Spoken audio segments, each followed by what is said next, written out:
Panthers free agency looms and how you can raise money for those most in need in Charlotte. This is the Crown Score Podcast. Welcome into the Crown Score Podcast alongside Reggie Walker, John Ellis. I'm Kevin Stewart. We're going to have a fourth member a little later on in the show. Gerard Littlejohn is the director of the Steve Smith Foundation. The executive director of the Steve Smith Family Foundation and the co-host of the Cut To It podcast. Well, we got to start with Panthers free agency, right? The tampering window is open. The free agency period officially opens this Wednesday, St. Patrick's Day.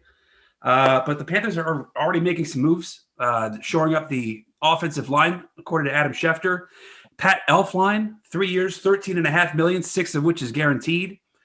According to Jeremy Fowler, Cam Irving, 2 years, $10 million, $8 million of it guaranteed.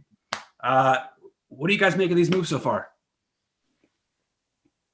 Well, we were talking about this before the show. I'll go first here. I think Cam Irving is a guy that can play a number of positions for you. He was a part of that Kansas City run, was a guard at one time in 2018, played a good bit of tackle. The PFF grades are something I try to avoid for offensive linemen, and just simply because, and Reggie knows this, it's a complete package type of thing. One guy affects the next guy. So it's really hard to grade these guys on a 1 to 100 scale. But I think he's a pretty good player overall, has some experience. One thing I'll tell you guys is you're going to see a lot of comments about any signing from Twitter. It's, of course, horrible, it's such terrible. Everyone's got a voice. I mean, these three dopes on this podcast got a voice. We do too. Well, that's accurate. We're rational, I think, to a degree. I hope so. I have not watched enough tape on either one of them to tell you, this guy is just great at this, great at that. But these are two guys who have started in the league multiple years. They're both, I believe, under 30, and they're coming pretty cheap. So I think it gets them back in line with where they were before John Miller and Schofield, and those guys were free agents and out the door, and Chris Reed as well. So it fills a need, and you never know. Maybe Irving can regenerate his career here. Maybe the same could be said for Elflein, who I believe started, over 50 games for Minnesota. I think two pretty good signings, but check with me tomorrow on how it looks on tape. Let's revisit it in a year. How about that? Well, look, John, you make a great point. Let me make this point to everybody at home first. You're talking about 3 years of contract and only $14 guaranteed $1 million. That's pretty good. Number one, you get two guys that have started at least 40 games in the National Football League. You made the other great point. They're both under 30 years old. So you have experience. You have guys that, especially in a guy like Irving, who can play multiple positions. At the end of the day, in the National Football League, there are going to be injuries. There are going to be things that happen, especially within the offensive line. Guess what? You need multiple guys that can play multiple positions.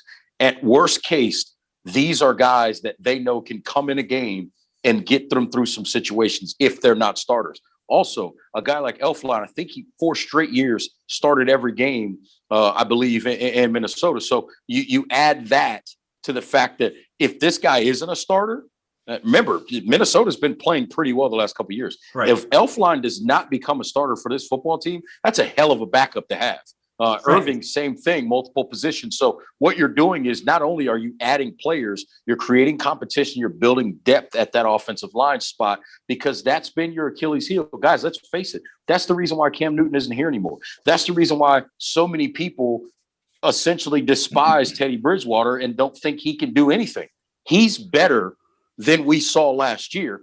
Offensive line is a piece of that. I'm not saying that because the offensive line is going to be perfect, that he's going to be the number 1 rated quarterback in the National Football League. I'm not suggesting that. What I am suggesting, and what I am pretty much am willing to bet on, is you will see a better quarterback anywhere in the National Football League when you see a good offensive line or an improved offensive line in the National Football League. So I like what the team is doing. They're addressing a need, right? But what I also like is they're addressing the need. They're getting veterans, but they're not going quote unquote old. They're still guys that create and bring in experience, but they're not guys that are long in the tooth on the back end of their careers per se.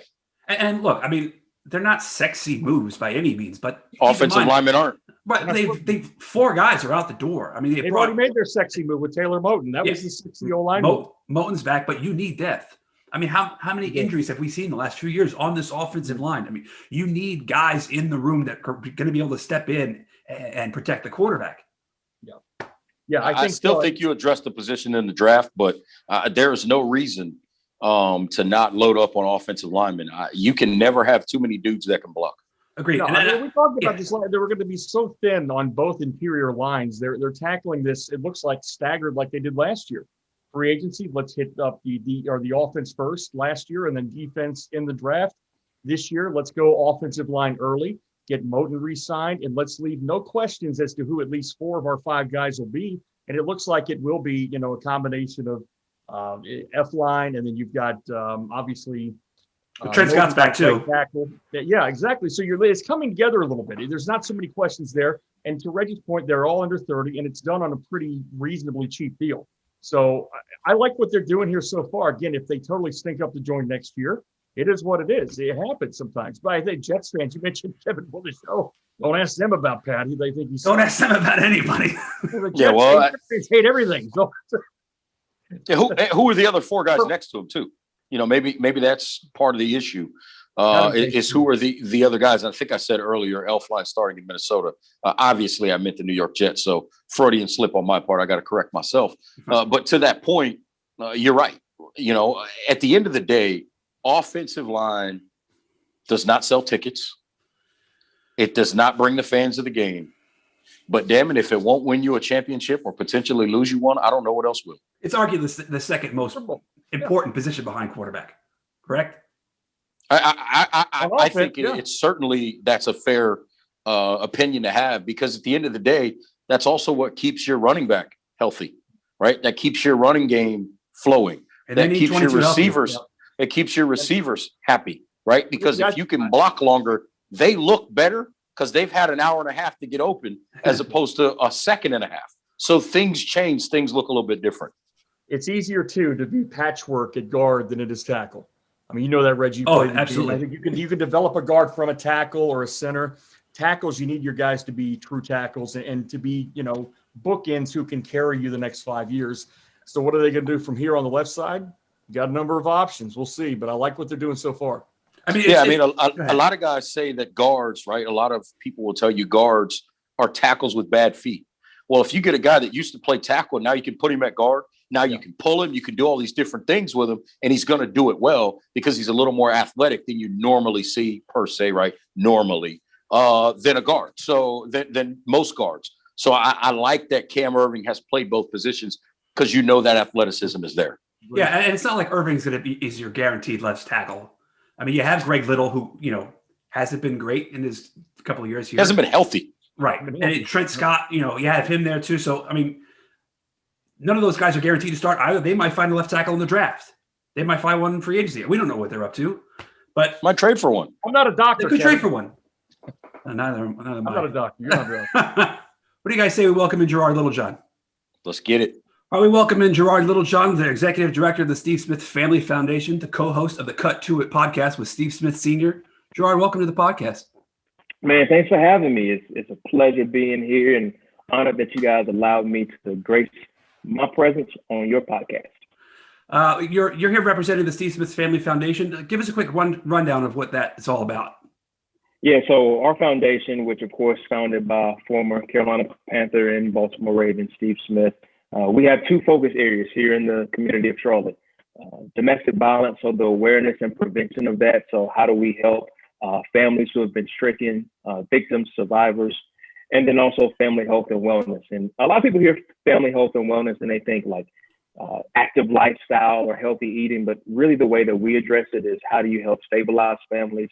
How do you help direct them and get them access to care? How do we provide wraparound services? So the 2 main things that we've been working on for the last couple of years, well, one thing we've been working on for the last couple of years is our Smith Family Wellness Center, which provides free medical and counseling care to underserved populations, low income populations and people who are here in the city of Charlotte, primarily on the east side of Charlotte.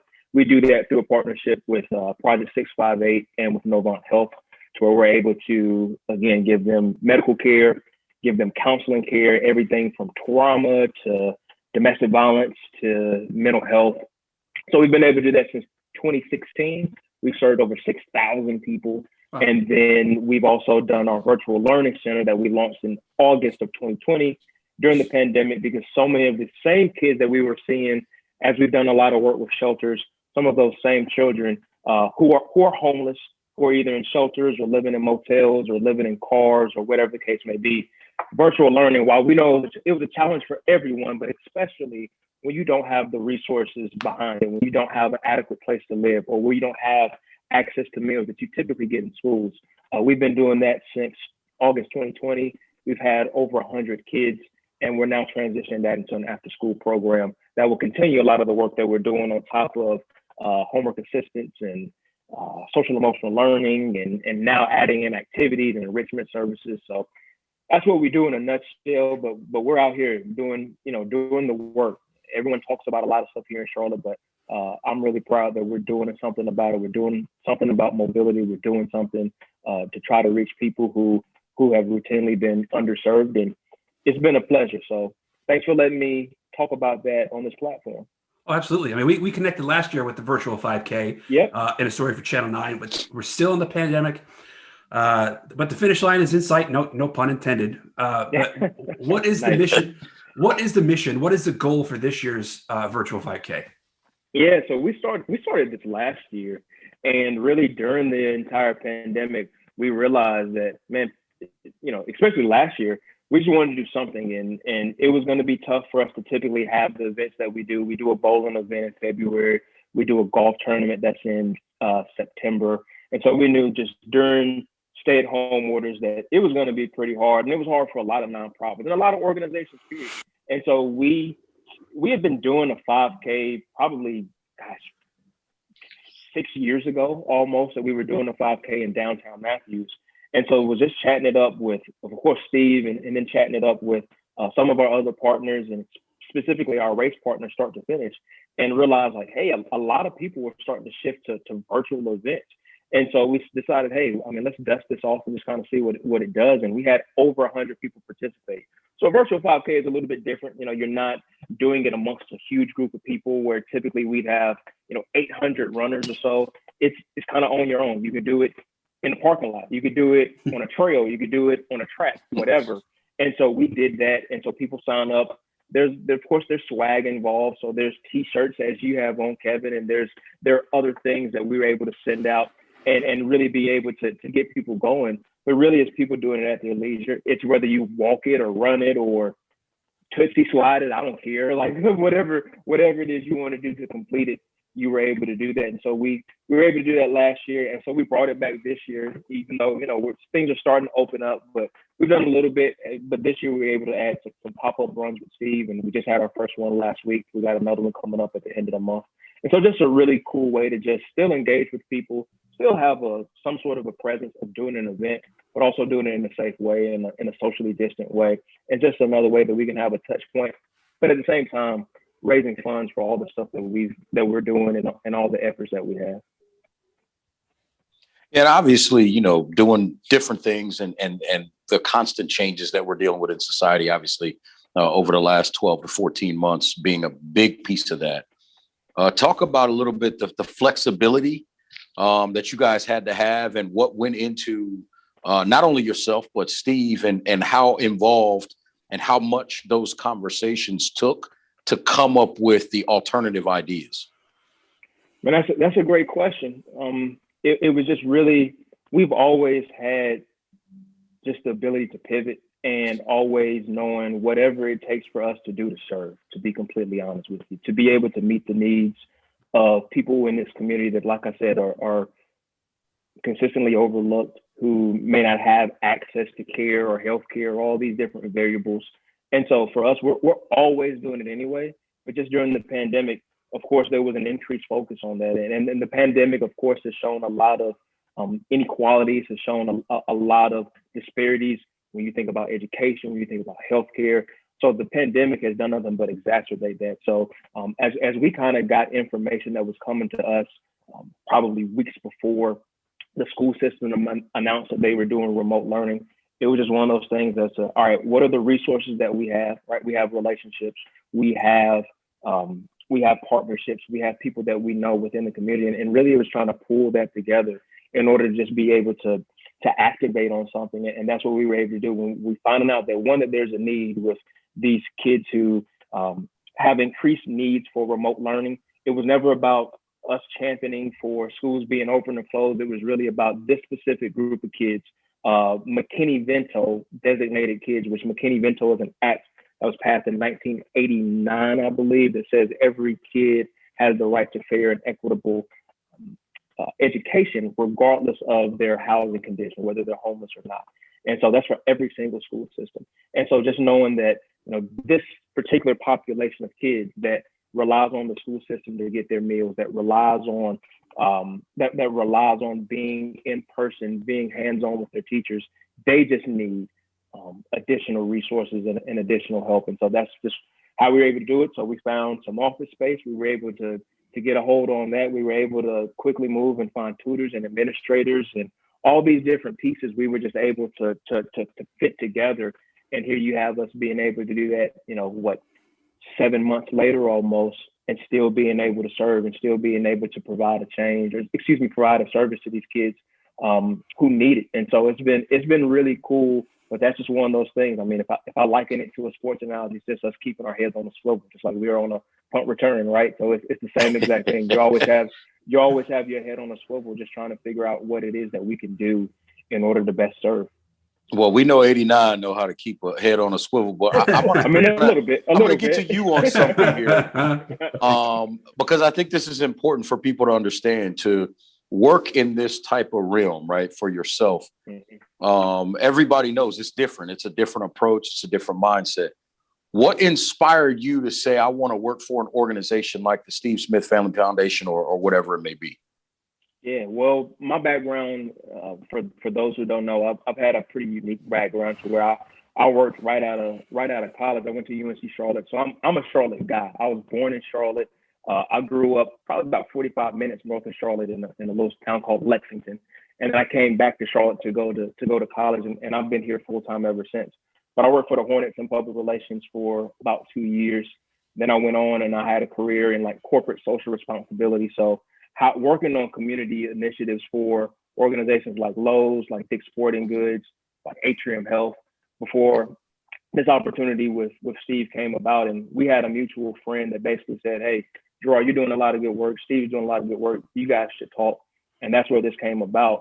But for me, the work has always been about how do I help the next? How do I help the next Gerard? Because truth be told, I grew up in a single parent home. I grew up in like Section 8 housing and then move into another house that was still around the corner from a liquor house.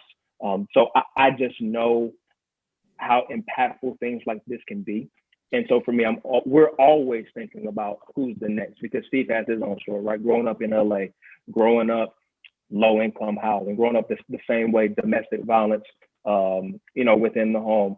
My mom is a survivor of domestic violence as well. So we had a lot in common, but the cool thing is we have the same shared approach to where we're always thinking about who can be helped. And so that's just how, that's my why, right? My why is who else can I help? How can I use the platform that I'm blessed with to be able to help someone else? And that's literally what this is all about. Gerard, I'm fascinated by your journey, and I'm fascinated by your relationship with Steve Smith for a number of reasons, but not just from the football side, but from his career arc. Obviously, the departure from Carolina 2013 wasn't, let's just say, on the best of terms. I think he'd be the first to tell you that. He has in the past. But how great was it to see him get back, with David Tepper, with this organization, Ring of Honor, honored as he should be as one of the greats of this franchise. Steve, you work with him, I guess, almost every day here. How much did that mean to him to come back home? I mean, the real answer to that is that he never left, right? I mean, I completely understand that from a football standpoint, you go from the Panthers to the Baltimore Ravens. But some of the stuff I was mentioning before about like our clinic, we were doing that stuff while he was in Baltimore. He was never gone. And so that's always an interesting dynamic that I hear people talk about is, or we may be out, we may be out and about, or we may be out serving, doing whatever it is, to your point. I mean, I work with him very closely, and people will always say, man, it's great to have you back. And I'm like, man, he never left, right? Like from a football point, I get it. He was right, with another team. But in terms of family was still here. Our foundation grew in the years that he was playing in Baltimore is really when we were able to take this to the next level. So when we established this clinic in East Charlotte, it was during those years when we started and laying a lot of the groundwork for a lot of the things that you're seeing us do now was really built then. So the answer to that question is that he was never gone, right?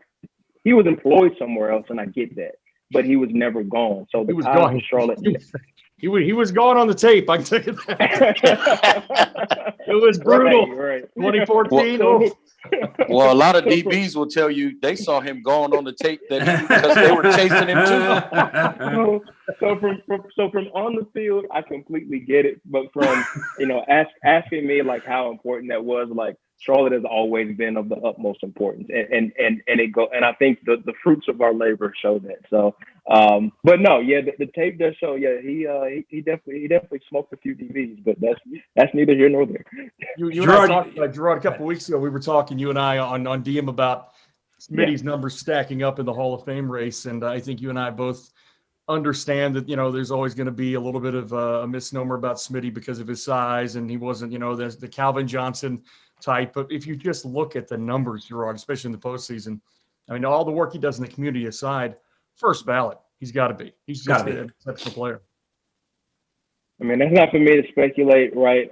I definitely think that the numbers that he's put up, they speak for themselves, right? I mean, when you look at where he ranks statistics-wise, in whether it's catches, whether it's yards, whether it is all-purpose yards, I mean, there's a lot of statistics that you can look up and see, man, this guy had an impact on the game.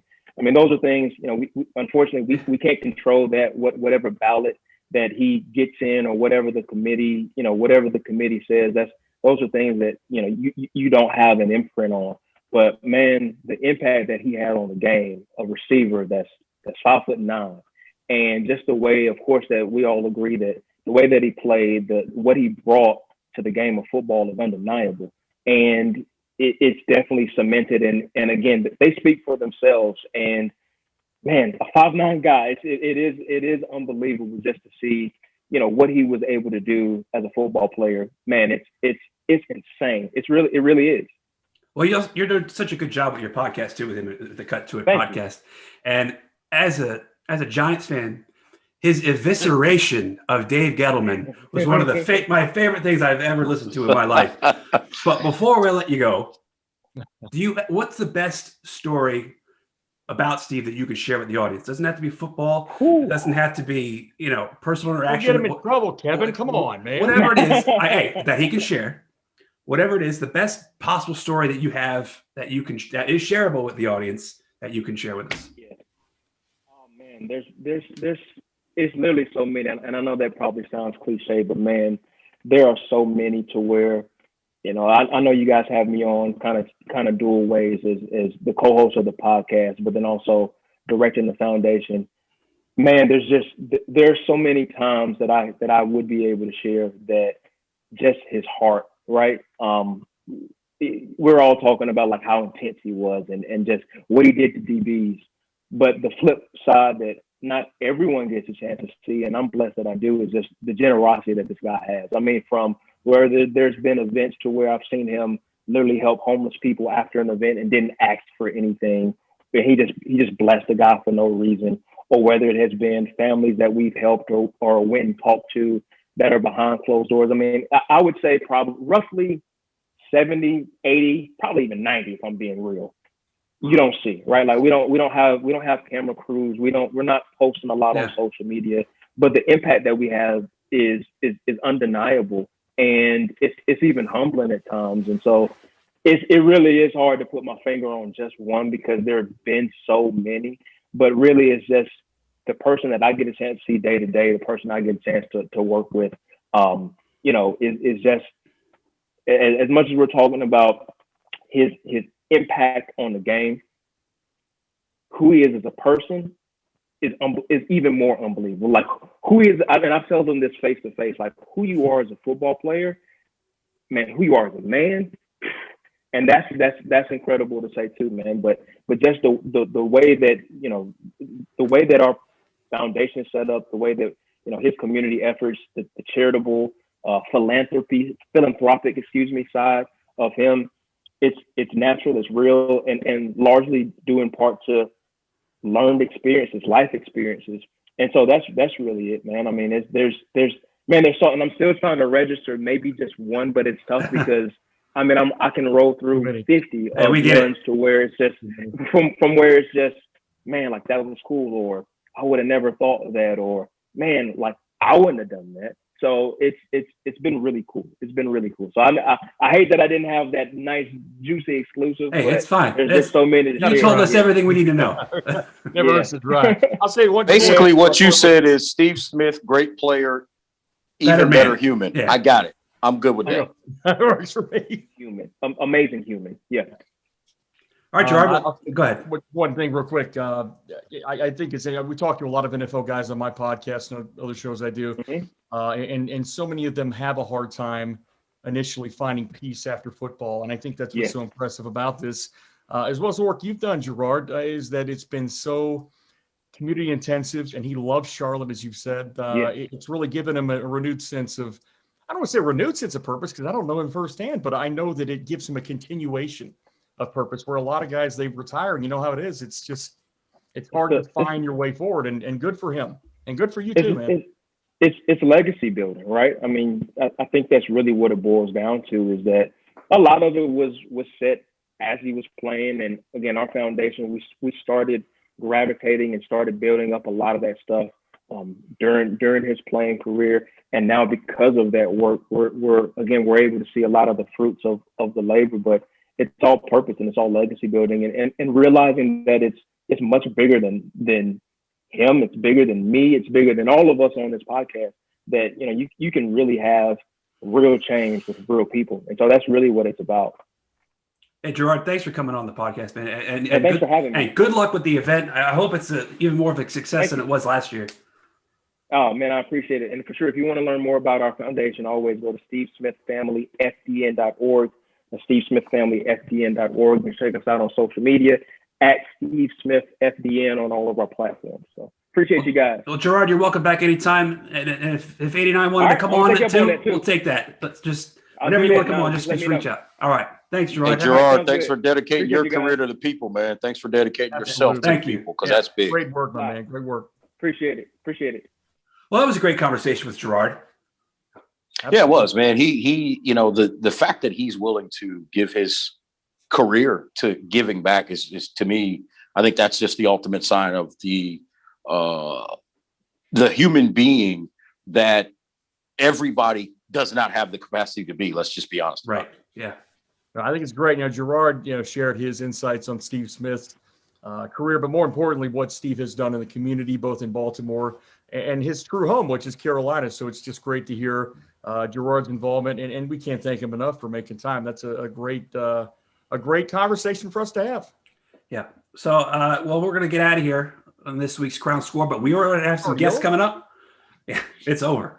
We're going to have some guests coming up, talk some Hornets in a couple of weeks, talk some Hurricanes in a couple of weeks. So we're starting to have some people line up, and maybe get some credibility on this show.